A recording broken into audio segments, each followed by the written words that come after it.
বয়স্ক জ্যেষ্ঠ এবং আমার সামনে আগত বিভিন্ন প্রান্তের এই তাম্বুলদা অঞ্চল এবং পার্শ্ববর্তী অঞ্চলের সমস্ত মা বোন ভাই বয়স্ক জ্যেষ্ঠ সবাইকে যথাযোগ্য সম্মান শ্রদ্ধা জানিয়ে দু একটি কথা বলা। এখানে হলো বক্তৃতা বা ভাষণের জায়গাটা নয়, যা বুঝলাম। এবং আপনারা যারা কাগজপত্র নিয়ে এখানে এসেছেন, আপনাদের নিজস্ব একটা কোনো চিন্তাধারা ভাবনা নিয়ে সেই আলোচনাটা এই জায়গাটা নয়। তারপরে আমি আজকের এই সভায় যারা আয়োজক বা প্রধান সাহেব সহ যারা আছেন, যদি সত্যিকারের আপনার জমির আন্দোলনের বিষয় পার্সোনালি যে ব্যাপার, এই ব্যাপারটা এখানে বলার নয়। আপনারা আলাদা যখন হবেন তার কাগজপত্র নিয়ে কোন কোন ডিপার্টমেন্টে কিভাবে করতে হবে প্রধান সাহেবরাও জানেন। তার বাইরে আমরা যারা মানবাধিকার সংগঠন চালাই, আমাদের কাছে কোনো জাত নেই, কোনো ধর্ম নেই, কোনো দল নেই। কে কি দল করবে তার ব্যক্তিগত গণতান্ত্রিক অধিকার, কে কে খাবে, কে কোন জাতের মানুষ ধর্মের মানুষ, সেটা তার ব্যক্তিগত গণতান্ত্রিক অধিকার। কিন্তু বিষয় যে চিরকুটটা আমি পেয়েছি 1985 সাল থেকে পিয়ালি নদীর মধ্যে এই যে বাতলা নদীর চরের বিভিন্ন প্রান্তে ভেস্টের জায়গাটা তৎকালীন জমিদারের পরেও যখন সরকারি বিবেচিত ভাবে সংবিধানের পর, পলিটিক্যালের পর, সরকার গঠনের পর বুঝেছিলেন গরিব ভূমিহীন মানুষ, কৃষক, শ্রমিক, খেটে মানুষ, এই সংখ্যার মানুষ কি বিচ্ছিন্নত হবে? তাই তাদের থেকে একটা করে অংশ নিয়ে এই মানুষদের মধ্যে বন্টন হয়েছে। সেই মানুষগুলো দীর্ঘদিন ধরে চাষাবাদ করার পরে এখন তাদের উচ্ছেদ করার মতো পরিস্থিতি তৈরি হয় না। পরিষ্কার জেনে রাখুন, একটা ভাড়াটিয়া, ধরে নিন আমি এই মোড়ে এই দোকানটা ভাড়া নিয়েছি, সেই দোকানটা সরকারি নিয়ম বা রুলস অনুযায়ী 13 বছর যদি আমি এই দোকানটা ভাড়া থাকি, আমার এলাকার প্রধান, আমার এলাকার এমএলএ, আমার থানার ওসি বাপের ক্ষমতা থাকে না ওই দোকান থেকে আমার বার করে দেবে। 13 বছরে বাংলা ভাষায় এক যুগ বলা হয়। বোঝা গেল? 13 বছরে বাংলা ভাষায় এক যুগ বলা হয়। এবং 1977 সাল থেকে আর এই পর্যন্ত 62 দলিল, 32 দলিল, সমস্ত দলিল রেকর্ড সব বাদ রাখছি। ভূমি সংস্কারের নিয়ম অনুযায়ী, ভারতীয় সংবিধানের নিয়ম অনুযায়ী আমি দীর্ঘকাল ভূমিহীনের পরে যে ভাত চাষ হিসেবে জমিটা চাষ করেছি, বিভিন্ন বীজ বপন করেছি, তার হিসাবে অরিশন হিসাবে সেই জমির আমি অংশীদারি হই। মালিকানা থাকতে পারে বা তাদের বিভিন্ন কাগজপত্র থাকতে পারে। এই বছরে এমন এমন মানুষ এসেছে যার একটের মধ্যে কোনো দলিল নেই, পাট্টা আছে, মানে রেকর্ড আছে। আবার কারোর রেকর্ড আছে তার দলিল নেই, আবার কারোর দলিল আছে তার রেকর্ড নেই। দেখা গেল তার সম্পত্তি 100, 150, 200, 300, 400 বিঘা। আমার জানতে হবে যে একটা মানুষের কখন উচ্ছেদ করা যায়, একটা জমিদার সে কতটা জমি দখলে রাখতে পারে। চাষযোগ্য জমি হলে বর্তমান নিয়ম অনুযায়ী 30 বিঘার ঊর্ধ্বে কেউ জমি রাখতে পারবে না। যদি মৎস্য চাষীর এলাকা হয়, ফিশারি, সেই ক্ষেত্রে সে 200 বিঘির ঊর্ধ্বে কেউ রাখতে পারবে না। জমিদারি চলবে। সংবিধানকে উদ্ধার করে 300, 400, 500 বিঘের ফিশারি আছে না? এগুলো বৈধ নয়, অবৈধ। এবং বর্তমান সমাজে নতুন আইন যেটা আসছে, এখন পর্যন্ত যা সার্কুলার আমরা আইবি রিপোর্টে পেয়েছি, 15 বিঘার ঊর্ধ্বে চাষির জমি কেউ রাখতে পারবে না।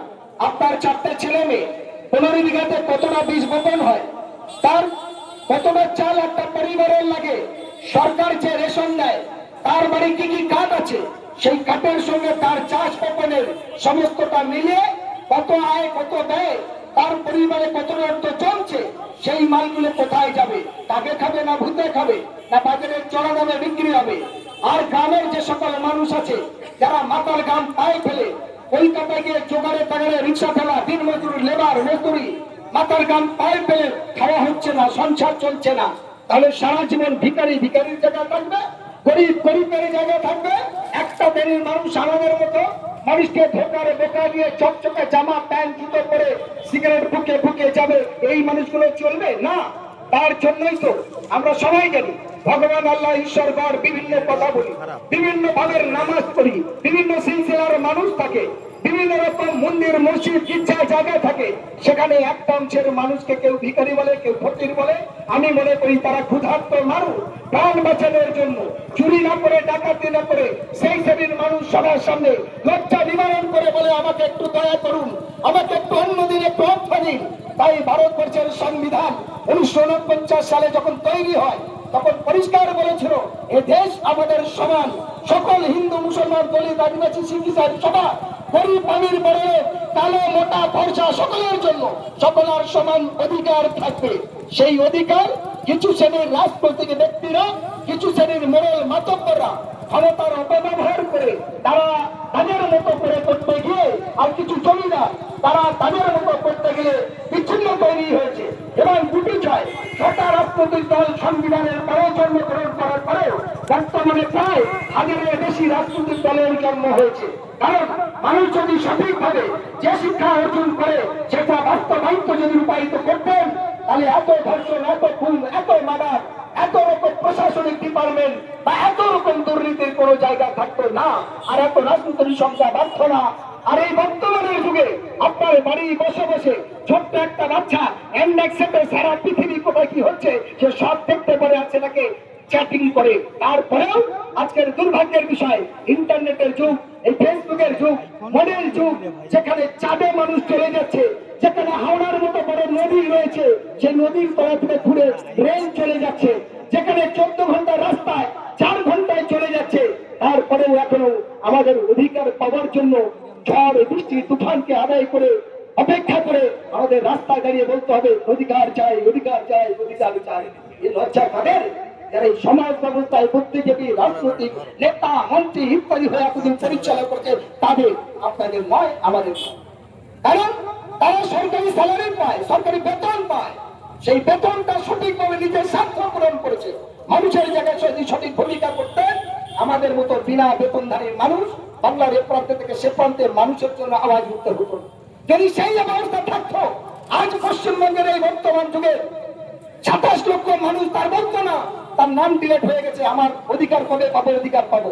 এখনো পর্যন্ত রাজনৈতিক ব্যক্তিত্ব বা সরকারি পক্ষ থেকে তাদের এখনো ক্লিয়ার হলো না সেই 27 লক্ষ মানুষের ভবিষ্যৎ কোথায় যাবে। শুধু এইটুকু আপনাদের বলতে পারি, কথা বললে সারা রাত যাবে, দরকার নেই। শুধু একটাই কথা বলি, এখন যারা আছেন সবাইকে সম্মান শ্রদ্ধা ভালোবাসা জানিয়ে আবারও বলে আমি শেষ করতে চাই, আপনাদের যে যে পাট্টা আছে আপনারা যদি খাজনা দিয়ে থাকেন তার সমস্ত কাগজপত্র নিয়ে এনারা নিশ্চিত একটা কমিটি করবে। সেই কমিটি করার পর প্রকাশ্য বলার জায়গা নয়, তার গোপন কয়েকটা ডিপার্টমেন্ট আছে, সেই ডিপার্টমেন্টের জায়গায় সেই অভিযোগ করার ভিত্তিতে আপনার অধিকারের জায়গা জমিদার, জোরদার, পুলিশ কেউ উচ্ছেদ করতে পারবে না, এটা আমি আপনাদের কথা দিই। যদি নেতৃত্বরা করেন বহু ভালো, না করলেও আপনারা আপনাদের অধিকার নিয়ে যোগাযোগ রাখবেন, নিশ্চিত আপনাদের পাশে সর্বশক্তি দিয়ে থাকবো। সে আপনি কোন দল করেন, কোন জাতের মানুষ, কোন ধর্মের মানুষ, কোন শ্রেণীর মানুষ, এগুলো দেখার আমাদের কাছে প্রয়োজন নেই। নিশ্চিত আপনাদের পাশে থাকবো। সবাই ভালো থাকবেন, সুস্থ থাকবেন, এই বলে আপনাদের সবাইকে স্বাগত জানিয়ে আমি আমার কথা শেষ করি।